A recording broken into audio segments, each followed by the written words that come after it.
Warning: the following podcast, which contains strong language and mature content, is unsuitable for children or for the faint of heart. The subject matter discussed will be frightening and graphic in nature. Listener discretion is advised.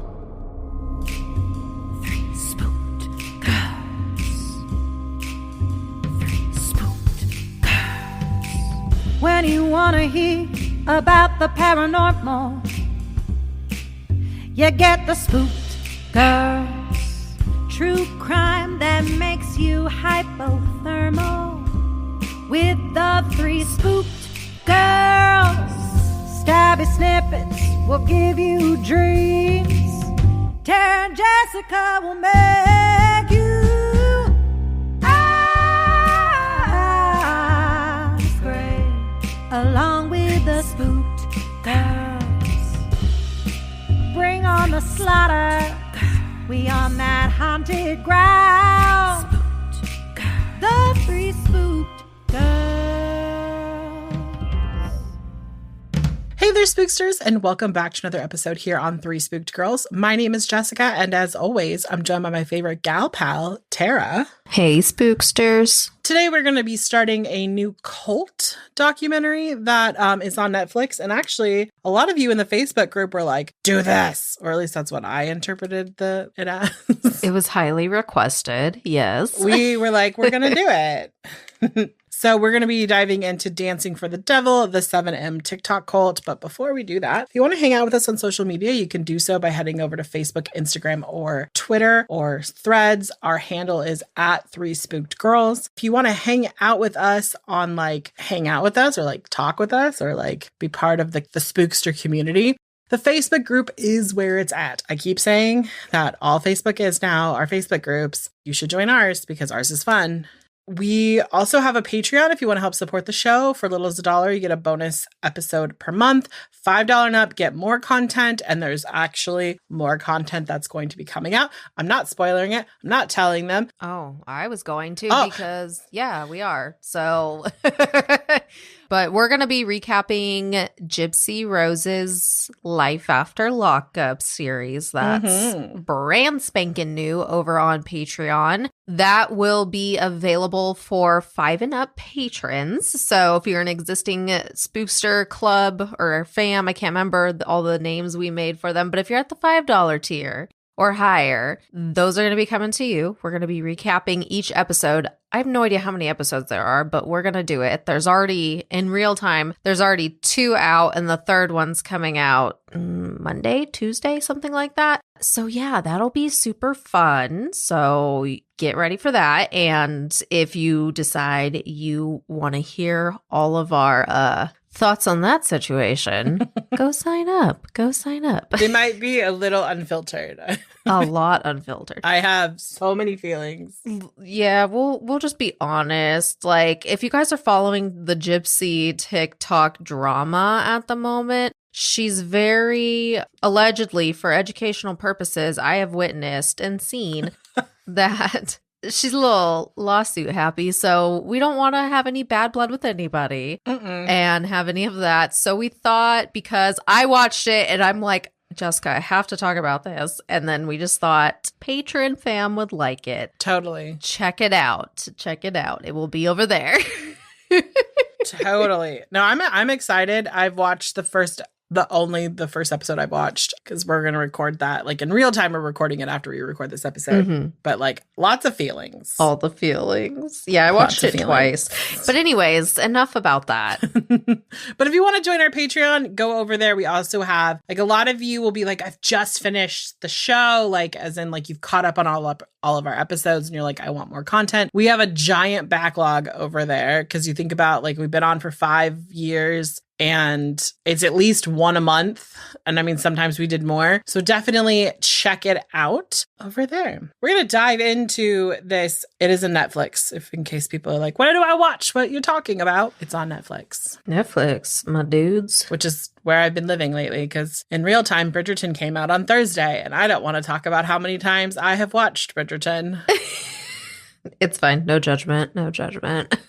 No, it's at least 3 full watches of all 4. It's so great. I love. It's all good. Okay, so this is a 3-part documentary series on Netflix. It is called Dancing for the Devil. If you're like me, at first you might think it's Dancing with the Devil. No, I had to like cross out my notes and write for the devil. I keep calling it that, and it's called on my fucking document for the. I just loved it because I was looking at it. You're like, it's fine. I was looking at it when we were sitting here. I'm like, that's not right.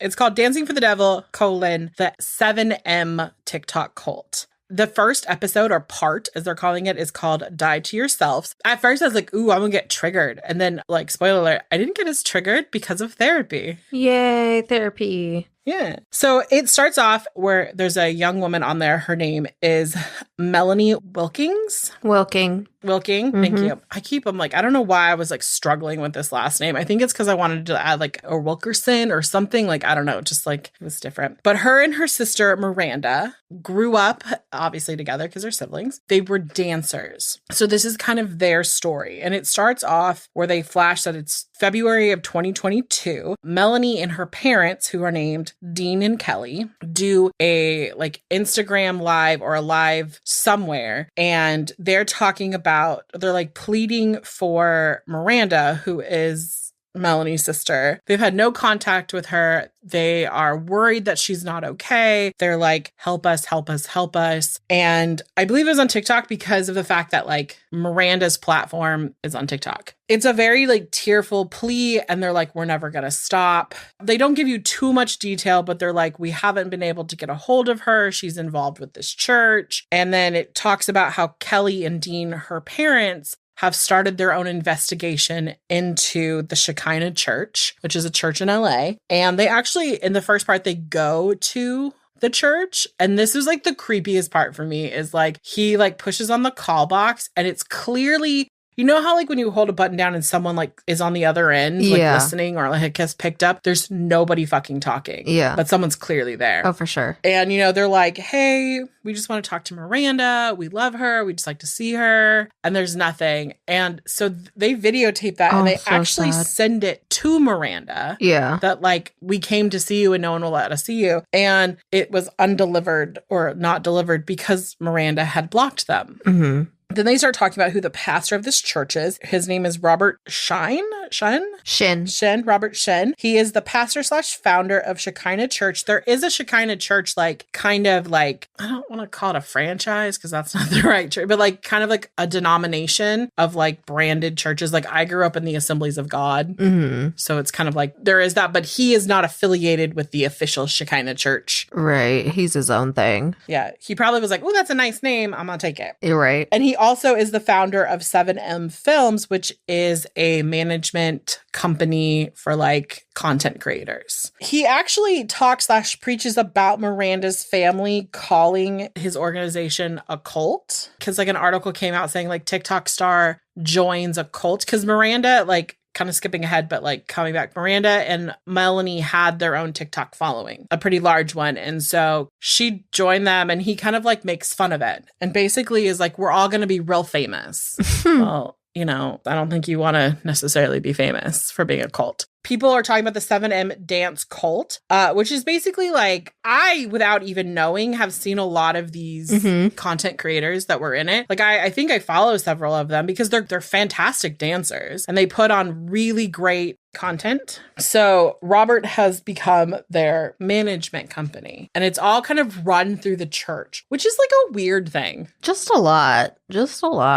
At some point, Miranda goes public and like addresses this information. And she actually like says that her and her family had like arguments and issues and that they're just going public to be like, it's like their side of the story. And people start calling the Wilkings like toxic. Like this is a toxic family. They're trying to control her, let her live her life. Like they take Miranda's side. Because in all intents and purposes, it's like two teachers, right, who live in Michigan. Their daughter goes to LA and makes it big. And then suddenly they're like, she never talks to us again. And people are like, we just did Judy Garland. Like, people could be like, well, maybe they were toxic and they abused her and she just got out of it. It doesn't seem that way. I'm not ruling anything out, but it doesn't really seem that way. Then it shoots back in time and it talks about Miranda and Melanie's like dancing, how they basically, Miranda's the older sister. She got into dance. Melanie was like, I want to be like my older sister. She gets into dance and then they dance together. And that's just kind of something that they've always done.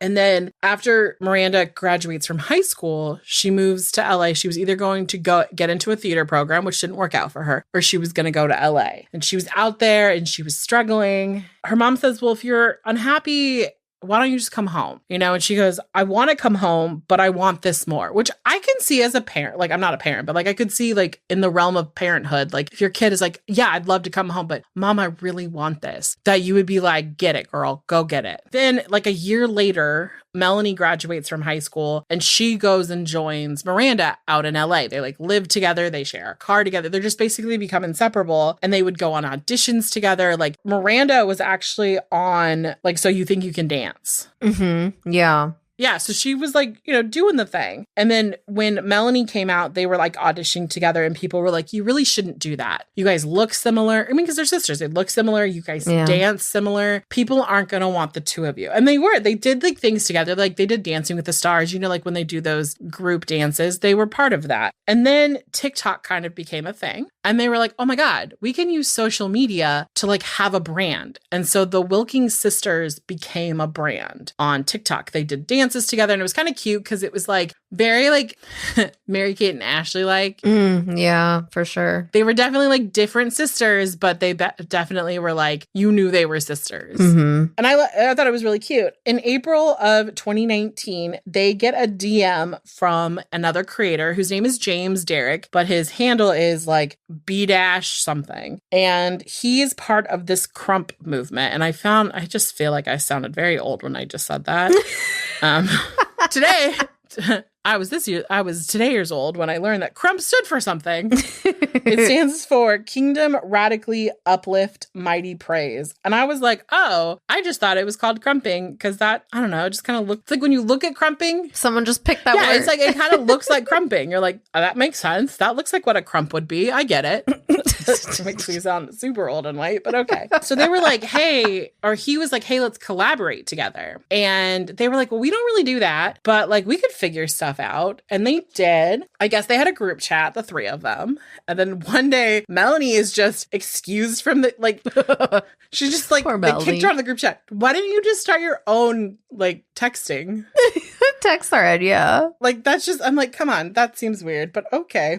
Right. It's probably like meant like they just stopped using it and were only like texting each other. Unless they literally were like, remove from remove. Because you can. I love group chats. I just started a new one today with coworkers. It's called CMA's Unofficial Bridgerton Support Group. Cute. So basically, Miranda and James like start dating. Melanie kind of gasses it up and is like, I think James likes you. Like, you know, and then, you know, when COVID hit, James actually like went to Michigan with them to like quarantine together. I was like, oh, okay. Which later in the show, you're going to be like, wait a second. And then they come back to LA and, you know, Melanie really can't find Miranda as much. She's like, where are you? And she had started hanging out with James and his friends, which is understandable. Like when you get into a relationship, you branch out. So because James is in the Crump dancing scene, he has a bunch of friends and he has one by the name of Kevin Diaz. And he's on the documentary and he was basically, he said he was broke. He was like living in his car. He would like go on dates with girls. They'd be like, can I come back to your place? And he's like, you cannot. You cannot. Man, because there's no place to go. But like, he was basically like, I need income. He was the kind of the quintessential starving artist. Mm-hmm. Like, I love what I do. I'm going to like do it until I hit and become famous. He and James, or B-Dash, were friends and they would basically like dance together and then they became part of this group. And then like one day, I don't remember who, I think James or somebody, like there's this guy named Isaiah, I think it is. It's Isaiah. Mm-hmm. He's a videographer. And so he had come and was like filming stuff. And he was like, cool. Yeah, my dad's a pastor and like I do this. And he's like, yeah, my dad's the pastor of the Shekinah church. His name is Robert. Oh, how weird. So they get introduced to Robert. Basically, they're like hanging out and Robert is somehow here. I don't know. These are all grown ass men, but Robert is like hanging out with the boys. And he goes to Kevin and by the way, Kevin is spiritual. Like he believes in like God and he likes church and stuff like that. So Robert is like, hey, do you go to church? And he's like, no, I don't go to church, but like I want to go to church. And he's like, well, you should come to my church because spoiler / a little bit later, you have to be invited to church. You can't just go to church. Culty. It's like getting into a secret club and be like, the password is banana. We meet 2 other people at this point, a woman by the name of Kylie Douglas and then Aubrey Fisher. They are both dancers and they are dating. They are. Oh. And they are adorable. They were doing the social media aspect of it, right? And then I think Kevin's girlfriend is also here, but I didn't write her name down. I apologize. It's like Kalia. Oh, okay. So Kalia. Yeah. We'll add that in there. I was like, I thought I wrote it down. I just had to like look over. So they're talking about the fact that like when you're a content creator, and Tara and I know this, Tara's more in the TikTok space than I am. So like it's content creating is like, especially it's like you have to figure out your wardrobe. You have to do your own makeup. You have to do your own hair. You have to like set up your own stage. You have to like do your own, like there's a whole thing to it. Like, yeah, it's not just like, I mean, sometimes it is like, sometimes it's like turn your camera around and just kind of like talk at your phone. Right. But for what they're doing. Yeah, I was gonna say, not what they do. Their stuff is just so like such a production, you know? Right. You have to find a place that you can shoot at. Like I've watched dance videos and like there are times where like you'll see a dance video and it'll start in like one area and then all of a sudden it's in another area. And then I've seen like the behind the scenes and like a cop or a security guard has shown up and been like, you can't dance here. And they're like, but I've already taken all this time and like set everything up. Now I got to like take that down and find someplace else to go. So, you know, it's a whole thing. And like they're saying like it's a lot. And then all of a sudden Isaiah comes up and is like, hey, let me shoot this. Let me be the behind the scenes person. Let me figure out the lighting. Let me figure out all this shit. And I'll do the editing. And they're like, bet, this is great. Let's do this. And Robert sees this and he's around them and they're talking about like, basically James is talking about a brand deal that he's been trying to get. And Tara knows this because she's done brand deals where it's like, you need information from the brand. You're asking, they give you kind of vagary. It's not real like specific, like we want you to say X, Y, and Z. Yeah. They're like, we want you to say something kind of like this, but not that because we don't want you to say exactly that. We want you to like do your own spin. Right. Yeah. Pretty much like for like video campaigns. Cause like I'm sure you guys know from listening to other podcasts too, it's like host-read ads on a podcast is obviously very scripted.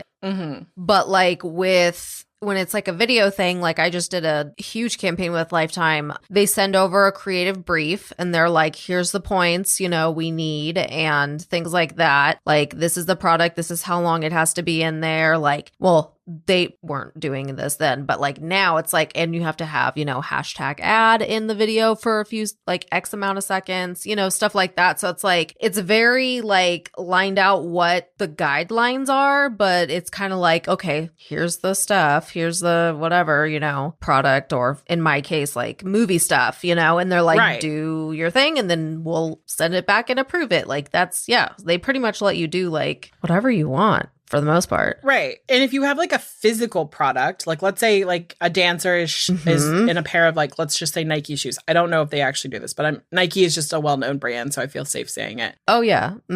How many seconds do you have to have it close up on? How far away? Like, how much do your feet have to be in it? Do you have to wear other Nike apparel? If I clearly am wearing like, you know, maybe it's not like another sports company, but I'm clearly wearing like a Ralph Polo shirt. Oh yeah, no, because obviously I don't usually have tangible products. They, even for mine, they say like you can't have any logos, any kind of like labels, anything like that. Like that's why in a lot of sponsored content, you'll see people in like no writing on them, no nothing. Yeah. Right. And it's easier. And so like, but from what I know from things that we've done, like just like ad read things. Yeah. Sometimes it's like the feedback will be like, well, hey, we put this in the note as like a suggestion, but we really wanted you to say that. Can you redo it? And like, I can see how that would be so frustrating as like their type of content. Right. Because again, it's not just like how I could just go back to my laptop, sit down, pop it open, read again, say the thing they want me to say. Like they have to go back on location. They have to reshoot. Then they have to get it approved. And the makeup, the wardrobe, like everything has to match exactly, or they have to like, I would imagine they would have to reshoot the whole freaking thing. Like, right. Which I'm thinking they would, because so they like it sounded like they were trying to do a bunch of stuff up front. And Robert was like hearing all of this and he was like, hey, I have an idea. Why don't I become like a management company and I'll work on the deals for you guys and then just kind of tell you what to do. And then you guys go film and then I'll handle this. Well, it's like probably a starving artist. You're probably like, that would be fantastic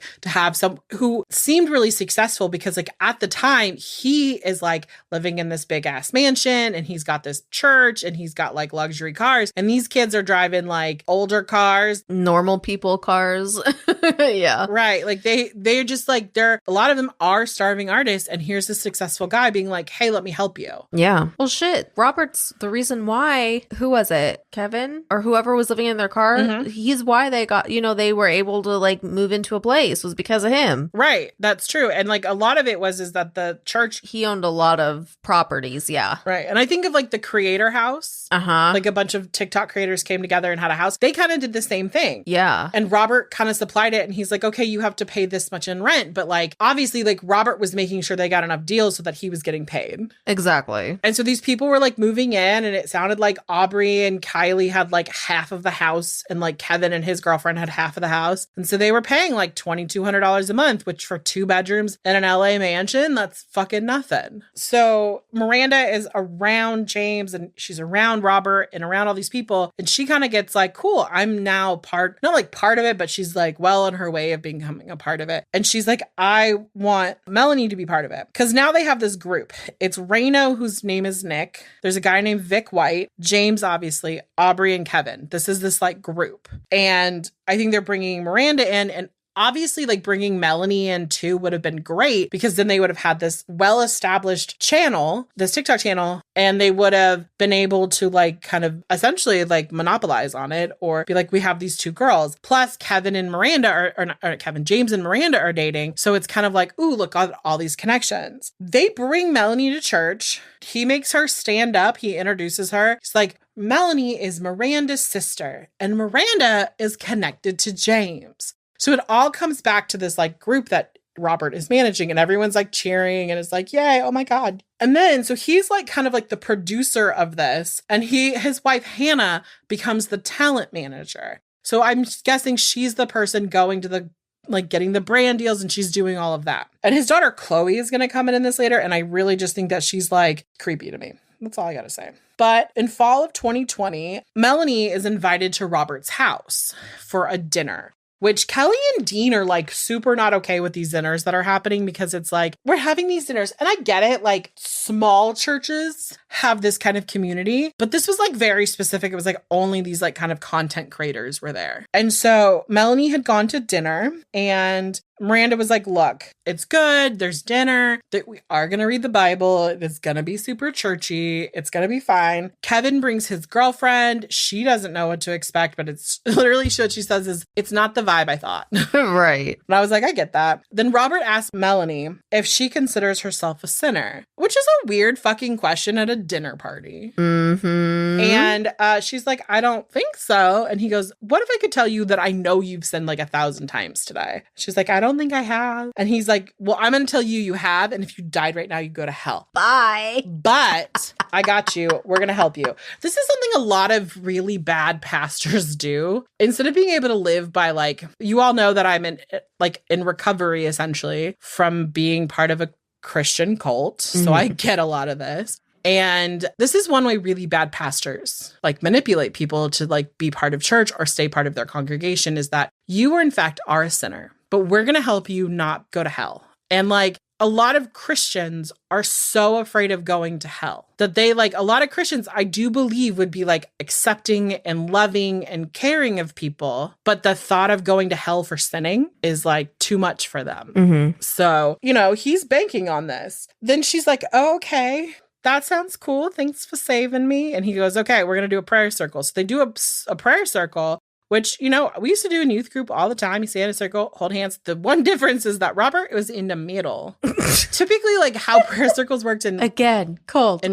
Right. How prayer circles worked in my life was like... It would be like, I need prayer for some sort of like healing or something in my life. And everyone would come around you and put hands on you and pray. Because the Bible, if you believe in the Bible, it says if you lay hands on others and pray, like they will be healed. Like it's the whole laying on of hands. It's a big thing in church. Big thing. But it's the opposite. Robert's in the middle and he's kind of going around praying and he lays hands on her and he starts speaking in tongues. Now, if you're watching this and you're like, what the fuck is happening? Obviously, there's some sort of Pentecostal church because I grew up in a Pentecostal church cult. And in my cult, we spoke tongues. And it was actually something like, as I was watching this, I don't know if you guys remember, we may have talked about this when Rags was on the show, like when we did our tarot episode. We talked a little bit about what I grew up in, but speaking in tongues was a thing. And as a kid, I remember going to church camp and like sitting at the altar and like praying and like crying and being like, God, you're laughing at me. But like, this is literally how I'm not laughing at you. I'm not laughing at you. I'm laughing because like I vividly remember this part of church camp because I went to church camp for a few years. So I'm like, that's what I'm laughing about. Yeah, like I'm sitting at the altar and I'm like, God, please just let me speak in tongues. I would be so cool if I spoke in tongues. My parents would love me so much. I'm not even kidding. Like the amount of like, I needed this to happen. And then I remember the first time it kind of happened to me, I was like, oh my God, I'm speaking in tongues. Oh my God, I'm speaking in tongues. I was so excited. And then I remember like, I was talking to like one of my friends who was Baptist, and Baptists don't really like do the whole speaking in tongues thing. Right. And she was like, well, what if you just made it up? Like, what if you just were like so desperate to speak in tongues, you just started making shit up? And I was like, you don't understand. This is how it feels. Like, this is like, I feel the presence of God. And like, I was so like this. But here's the thing. If you were to describe, I'm going to do this because I thought about this earlier. If I were to describe to you blanket, no lead up, like out of the blue, it's like you walk into this building and you come across a group of people and they're standing and they're facing the front of this building. And there's one person up front and they all have their hands raised and they're chanting in a language you don't understand. What are you thinking? Every single one of you is like, it's a fucking like, turn around and leave. They're going to sacrifice someone. This is not how it is. This is church. And like, I get it. So there's actually a recording on this of Robert and the congregation speaking in tongues. That was the most triggering part for me. I was like, oh my God, I just flashed back to when I was like 9 years old at church camp. Like, God, please. Like I was praying for that and boobs like at the same time. Like that can't be healthy. Well, you got one answer. So technically I got both. So to you. Actually, I think at that point in time, like when I was like 9 or 10, I was like, God, can you I know I prayed for this, but can you slow the boob process down? They're bigger than my friends and they're making, I had friends who literally made fun of me for having bigger boobs than them. And I'm just going to say it, I still have bigger boobs than them. So they should have prayed harder. Jesus. So the dancers at this church, like in this church, were feeling right at home because Robert was making them. It was all about them. Like, mind you, you don't get in unless you invited, but it was like mostly those people. And they were like the celebrities of the church, which is also fun for me because I think about the fact that when I was in church and I was in like high school. Oh, yeah. Like there was about 10 to 12 kids that just were like the shit in my church. And if you were part of the youth leadership team, you were the shit in church. I was part of the youth leadership team. Obviously. I was. I was. It was super cool. But yeah, so they were made to feel like celebrities. And this was like, Kevin says that it's like when you take the combination of like spirituality, like because they all believed in God and they all believed in church. And then you take the fact that these young people like were starting to see money. They were like, hell yeah, I'm going to church. Church brings money. Like if that was your reality, you're like, hell yeah, I'm in. I feel something from God. I feel something in my pocketbook. Like I got you. And Robert was like, I promise I'll make you rich. Like I have a mansion. I have, you know, my wife has got Louis and all this shit. And like, we just rolling around in like, you know, and Range Rovers and all that shit. Like you kid me too. So like I said earlier, they got them a house that they could do content creation in. They would get the invitations to church. Melanie was quickly like, she was like, cool. She had been invited and she kept getting the invite. And then like one Sunday, because it was like Sundays and then Wednesday was like Bible study. And it's actually kind of funny because I missed a part earlier. Like when Aubrey comes home from Bible study one night, it's like 1 a.m. and Kylie is like, where the fuck have you been? And he's like, I was at Bible study until 1 a.m. Like we were, and she was like, oh, I couldn't be mad. But like, I don't know how I would believe that. To be like, you were at Bible study till 1 a.m. Mm-hmm. But I think he kind of had proof. And I think it was also the culture of like the people they were around. So she's like, oh yeah, he's at Bible study. So Melanie hadn't got an invite to church. And then like it's Sunday morning and Chloe, who's the daughter of Robert and is, I feel like kind of the handler for these content creators for her dad, calls Melanie and is like, hey, my dad has a message specifically for you. You need to get to church. Mind you, she hadn't been invited. This is her invite. But Melanie's like, I have to take a friend to the airport. Like I already committed to that since I wasn't invited, to church. And she was like, look, you should just put your friend in an Uber and come to church. And Melanie was like, I'm not doing that. And please take me off your roster. I don't want to be called anymore. And they were like, it kind of felt like this is like a turning point in Miranda and Melanie's relationship. Robert started having influence over like the videos, like the content. Like he'd be like, hey, there's this like song I think you guys should do. And they'd be like, dude, that's like an old ass song. Like, I don't want to do that. But they're like, I guess I will. So then they started doing these like older songs and they had traction because people like, you think like TikTok is like all these like little Gen Alphas are on there, these little munchkins, all the way up to like old grandmas. Right. So like you have a wide audience. And like what Robert did is he basically like looked up all of these songs throughout the years and just was picking the number one songs of the years and was like, do this. So then these influencers were like, we kind of feel like we need to because when he does it, it's a hit. Like we do this, we get so many likes, we get deals, we get all this shit. And so the arrangement is that 7M gets, for their management fees, gets 20%, which apparently is pretty standard for like this type of thing. I was like, okay. But then they're like, but all these people go to church. And if you're in the church, you know that there's this thing called tithing.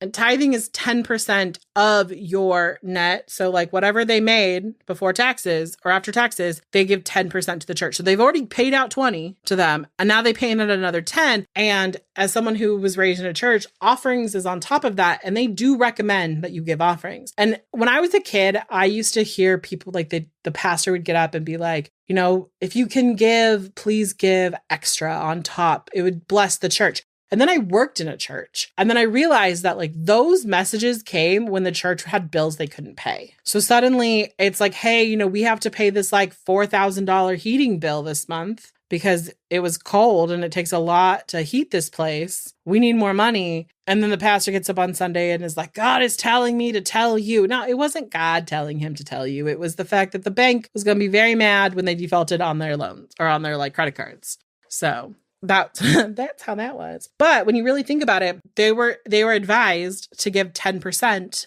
as an offering. This is literally what they said. They said it's like a 10% to the man of God, 10% to the church, and then 20% to their management fee. That means 40% of these people's incomes is going to Robert and his family. That's a lot. Granted, they're getting 60, but that's still 40% that they're not like having. Like other creators are getting to live on their 80. And so now you kind of need Robert in them more because you got to make up that extra 20% deficit. But money was good. And the reason they kept doing it is they were like, Robert would be like, you're giving and you're being blessed. So they're like, oh yeah, hell yeah, I'll keep giving. And, Aubrey got a car commercial. Like Robert negotiated that. Like, it's not like, I want to say this, like Robert probably isn't a bad businessman because they are successful. He's just bad because he's holding them against their will, kind of. So according to Kelly, who's Miranda and Melanie's mom, the more Miranda got involved with 7M and Shekinah, the more distance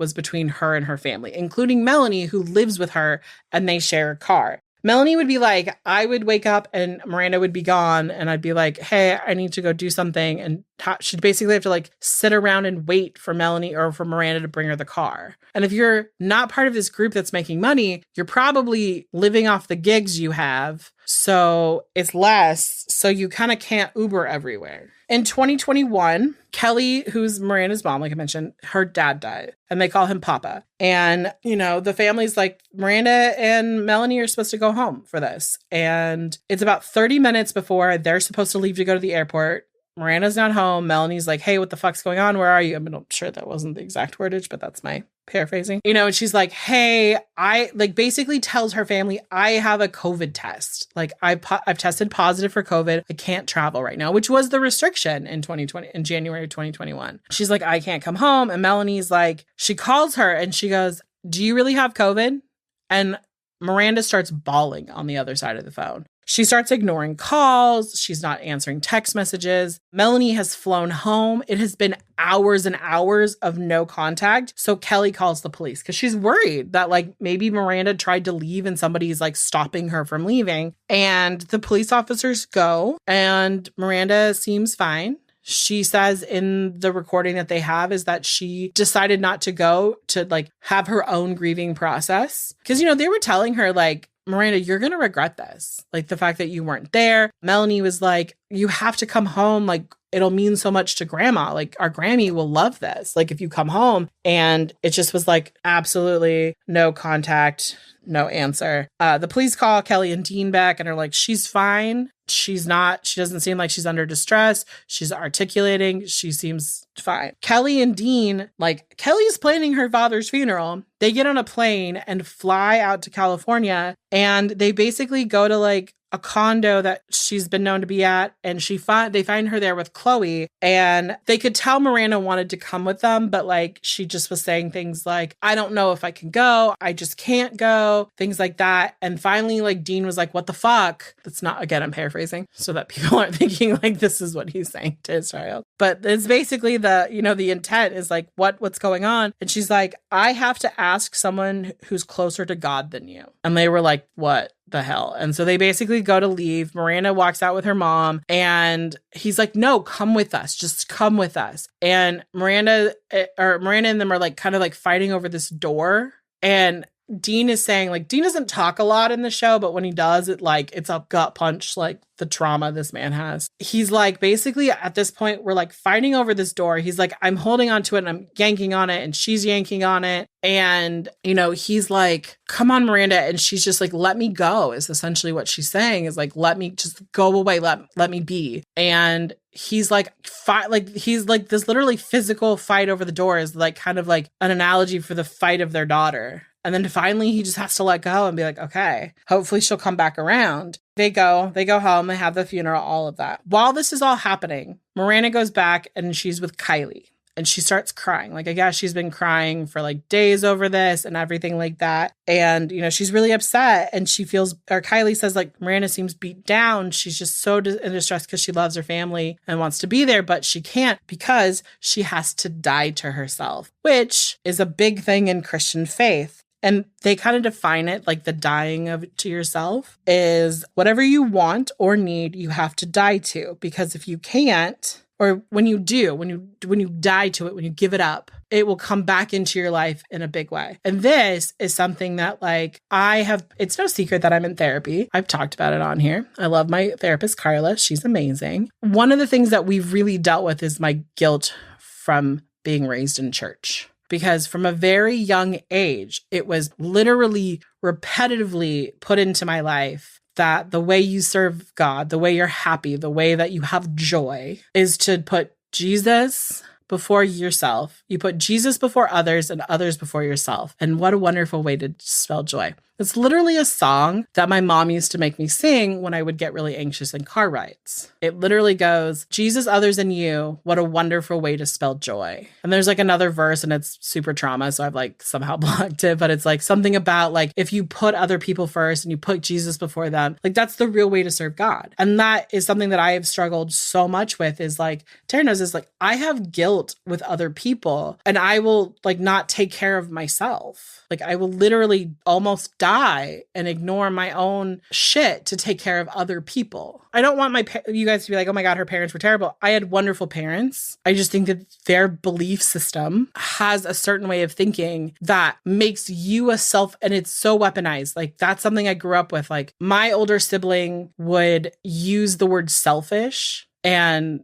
I think very few people know this. I know I've shared this with you, but like for me, like you can call me a bitch. You can call me whatever you want to call me. You can call me a cunt. You can tell me that I'm like the world's biggest trifling hoe on the planet. And I will probably do exactly what Tara did and laugh and just be like, whatever, fuck you, whatever. You call me selfish. It triggers something deep inside of me that's like, I immediately either A, have two responses. If it's someone close to me that I care about, I immediately have to fix why they think I'm selfish. So if someone's like, you're being really selfish, like, and my brother used to do this a lot to get dessert. Like we'd be out at a restaurant, my parents would make us split a pie. My brother and I both like chocolate pie. I still don't like coconut cream pie. My brother would be like, well, I want coconut cream pie. And I'm like, but we both like chocolate. That's the compromise. I prefer like a cherry something pie, a cherry cream pie, or a like cherry or apple, but we both like chocolate. So that's the compromise. And he would be like, you're so selfish for not letting me get coconut. I always let you get chocolate. And I would be like, fine. And then I wouldn't eat the coconut cream pie. And he would get a whole slice. So like my young brain was wired that if someone called me selfish, I was sinning. And that's like the whole like die to yourself, is that you cannot be selfish. And this was so ingrained into me that like, this has been a lot of what my therapy has been about, which is like, Jessica, you making sure you eat food before you check on like now my ex-husband,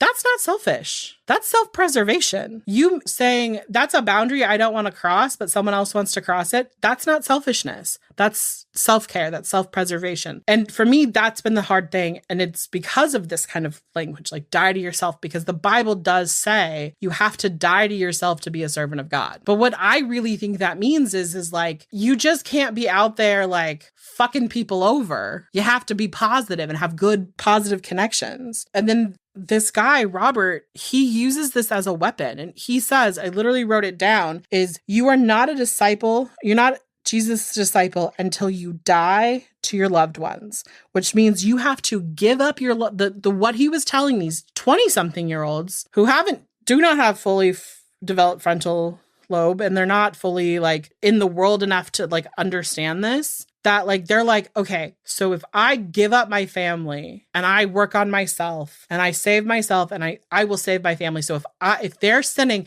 but I die not a sinner, they'll go to heaven because I did that for them. That's not right. That's not even what the Bible says. And Robert suggested that Kevin, who has like a 3-year-old or a 4-year-old, that he died to his son, which meant like, give the fuck up your kid. Fuck no. Mm-mm. And Kevin is like, how do I do that? And Robert couldn't come out and be like, you got to cut your kid out of your life, because that's too much. Apparently that was a line Robert wasn't about to cross. It was a line that he would have crossed if Kevin had come to it himself. Oh, for sure. But Kevin was like, no, fuck that. Right. In August of 2021, Kelly and Dean find out on social media that Miranda has gotten engaged. They do this little dance thing. And I'm like, how many times did they shoot this? It's the first thing I thought of. Or she's like, oh my God, like, you know, they did the dance and then she's supposed to like turn around and look at James, but he's down on one knee and he's proposed. It's a super cute video. I'm pretty sure I saw it. I'm pretty sure there's a like on that video because I thought it was cute. I didn't know the backstory. No, we did not. Just like other millions of people. And then at some point they just got married and she changed her name on TikTok to It's Miranda Derrick, which is James's last name. Like Kelly and Dean and Melanie are like, what the fuck just happened? My sister got married and she's like, we always talked about being each other's maids of honor and like dreamed of this day. And then she just got married and didn't tell us. So, okay. So Kelly and Dean are like, we can't be the only parents being like, what the fuck? We're not unique in this situation. We're just being the loudest. So they reach out to a guy by the name of Nick, who's Reno. He has his own channel and he's a dancer and he's a lot like them. And they do a lot of collaborating together like now because they're in the 7M network. They reach out to Lawrence and Magdala, I hope I'm saying that correct, who are his parents. And they're like, hey, are you having these problems? Well, it wasn't quite as big as what was happening with Miranda, but it was like they weren't getting texts back from him for like days at a time. And when they'd be like, why aren't you talking to us? He'd be like, well, I'm on a shoot. And then they became more and more infrequent. And then it was just kind of like he barely was like talking to them. And they were like, okay, I guess our kid just sucks kind of thing. And then they get an email from Kelly and is like, hey, are you having this? And they're like, oh my God. So then they get on a call. They're like, yeah, we're experiencing them. They kind of talk about it. And they're like, okay, we're going to become the action squad here. These 4 plus Melanie. And they start working on this. And they actually end up calling the human trafficking hotline under the like human like labor trafficking, saying that this guy is like abusing them. But because these are all adults, they cannot, like, you can't call someone and be like, hey, like, my cousin is being held against her will in a house and is like being sex trafficked. Because 2 reasons. 1, the adult has to say like, hey, I need help. And 2, they know that when they go do a welfare check, if everything seems pleasant, the victim in that situation often gets hurt worse. So it's a lot of building cases. So they're like, okay, we got to like figure this out. They say the only thing you should do is keep a line of communication, like text them, be like, I'm here for you, because they say like, you know, eventually this might all come out. They might break, and you need to be the first person they call. So you have to be like, we love you. We're here for you. They're like, okay. They started receiving emails from Miranda, just emails, like no phone contact. And it didn't even sound like Miranda. Like Melanie goes, like the way the phrases weren't things she would say or how she would put words together. So clearly someone else is writing this for her. So then flash forward to December of 2021. 7M is doing like a big public show. Like it was a big thing. Kelly and Melanie and the family go. Melanie ends up going to the bathroom and she runs into Miranda and she like hugs Miranda, and Miranda is just like, she says it's like hugging a wall. She's just like stiff. She's like, there's no emotion. There's no light in her eyes. Nothing. It's just like nothing. And she's like, well, have fun. Enjoy the show like you would any fan. And then leaves. Then kind of the help that they had been receiving told them, you know what you really need to do is to stay in contact. A therapist had said the best way to get someone in a cult to kind of like talk to you is to say, hey, I have news. And so then they'll come out because they're like, what is this news? So they were very vague and they're like, Miranda, Kelly flew to LA from Michigan and was like, I have news. I need you to meet me. Miranda meets Kelly. She's like, what's the news? And Kelly's like, we miss you. We care about you. We want to make sure you're okay. And Miranda's like, this is the news. And in my mind, I'm like, bitch, make something up. Be like, we're about to inherit millions of dollars. You need to come home to Michigan with us. I don't know. Also, maybe kidnap her. I don't know. No, don't kidnap her. That's bad. But like, also, like, as if it was like you in this situation, I'd fucking kidnap you. I'd be like, bitch, I got news. And you'd be like, what? I was like, come here. It's in the trunk of my car. Let's go. And you'd never find her because I would be like, I won. And then the documentary flashes to Melanie and like, because she's still running like the Wilking sister page and she's posting old videos and people are calling her out for it. And then she goes on there and she's like, look, you know, Miranda has taken a break from the brand for a little bit. She's going to be working with 7M, you know, basically like making it seem like there's no hard feelings. She's just doing that. I'm going to continue doing this. It's all good, which, you know, sometimes that happens, but that's not what was happening. And people were like, you're lying. Like sometimes it's like, it felt like they were like, no, you're lying. Something's going on. And other people were like, you're lying. She left because she hates you. Right. Like you're controlling, etc. Yeah. Right. Which perfectly leads into the next part, which is Miranda's birthday. So it's Miranda's birthday, and which is kind of like the full circle of the documentary. This is where we started, is they're live. They go live on her birthday to be like, it's been basically like 2 years. We haven't really seen her. We miss her. We love her. And this is where things start changing in the 7M world, because people are like, wait, so this chick who's like, was part of this one channel is now with this other channel, and they're saying that she's involved with this cult, because they call it out. Like, she's in a cult. They're like, yeah, something wrong. And Kylie says, yeah, everyone saw it. Everyone knew. And basically, Robert's spin on it was that Miranda's family is creating all this fuss so that they can get back in control of her life, because they don't want her to be successful and part of Shekinah and part of 7M. Really, they just wanted to make sure she wasn't being part of a cult. Exactly. They just want to make sure she's safe. Mm-hmm. And he also, from the pulpit, says anyone who touches the anointed, meaning those dancers, will suffer harm. He like literally threatens people. James goes on his platform and basically spends it that, you know, the reason why her parents are so upset is because here's this little white girl dating this black guy that they don't like. Bitch, you quarantined with that family. Do you think if they didn't like you, they would have let you in their house to quarantine where you cannot leave? Right. No, they would have been like, Miranda can come. Yeah. They were like all about you. They were super like excited about you. They were like they gassed up your relationship. They were really happy for Miranda because she'd found someone not only who seemed to really love her, but like loved what she did. So that could be really hard if you're like a content creator and you're with someone who doesn't get it. Mm-hmm. So there was that. And the pastor, Robert, he actually, from the pulpit, and this is recorded, talks about the fact that they used the race card and that he wrote, from a pastor, this seems real out of pocket just for the profession. He said, if you don't fight dirty, you're not going to win. That's not what the Bible says. It says, turn the other cheek, motherfucker. In some Bible, it needs to say that, but like, that's what it says. It says to turn the other cheek, to walk away. So not only is this pastor not preaching the own word that he's making everyone believe in, but he's like actively wanting them to like fight, essentially. Then they come up with this genius idea and they're going to fight dirty, which is that in March of 2022, James and Miranda, they fly to meet Kelly and Dean. And right before, like they're in this like hotel lobby, essentially, it looks like. And right before they meet with them, Miranda goes live. And she's super fucking bitchy. She's like, hi, it's Miranda, and I'm here with James, and we're in Michigan, and that's Kelly and Dean, my parents. You know, we're here to talk, to work things out. It's so bitchy. Like, if I was watching that, I'd be like, I don't believe a word you're saying, lady. Like, you hate them. Like, why are you live streaming it? Which was so, like, the way that Kelly and Dean handled it, I was like, bravo, mom and dad, bravo. They were like, hi, Miranda, we love you, and we miss you, and we hope you're okay. And you know, and Kelly's like, I love you. It was so I was like, oh, bitch, you just lost this. Like, in the world of like entertainment, mom and dad come off real good. You come off real fucking bitchy. Like, they don't like what I'm doing. And they're like, but we love you and we miss you and we want you to be safe and all your dreams to come true. It's like the perfect parents. And you're like, it really made her seem entitled and spoiled. Oh, for sure. For sure. Then they go off live stream.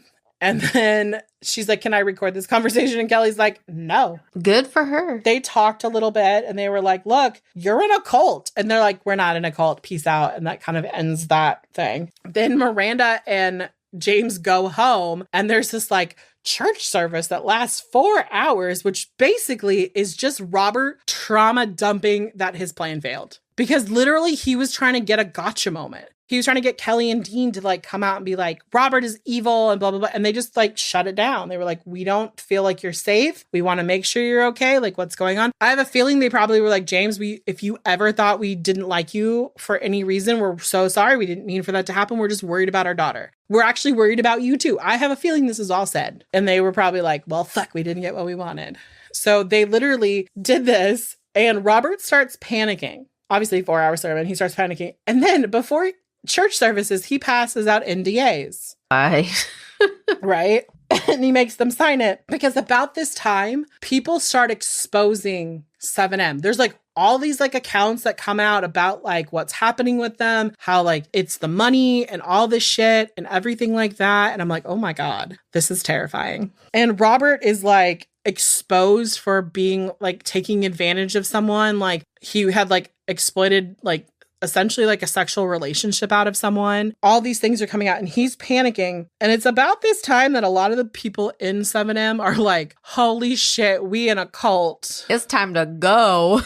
Right? I can just see that they all sat down and were like, hey, like, because they did. They were like, we all got together and we were talking. And they were like, but blah, blah, blah about with this and blah, blah, blah, that. And like, we give him our money and he cuts us off from our family. And look what's happening with Miranda and James. And holy shit, we in a cult. And like, we talk about like a lot on this podcast about cults and how like people are vulnerable. This is the most vulnerable you can get. You are young. You are naive to the ways of the world. You are talented. You can be exploited. And this is what's so fucked up about this is that a church should be someplace where someone feels safe. And a pastor is someone who someone should feel super safe with. But Robert is not a nice person. Right before the end of the episode, oh, yes, we meet someone named Melanie Lee. Mm-hmm. Not the other Melanie, a new Melanie. A new Melanie. And basically a friend had sent her this like TikTok of like this like the drama happening. They had taken portions of the live with the Wilking family and like the drama with the church. And she's like, I was like, why the fuck did my friend send this to me? And then at the end it was, oh, because Robert's involved. And she's like, wow, he's still doing this. It's been 10 years and he's still doing this shit. She's a former member of Shekinah Church. So in the next episode, we gonna talk about it.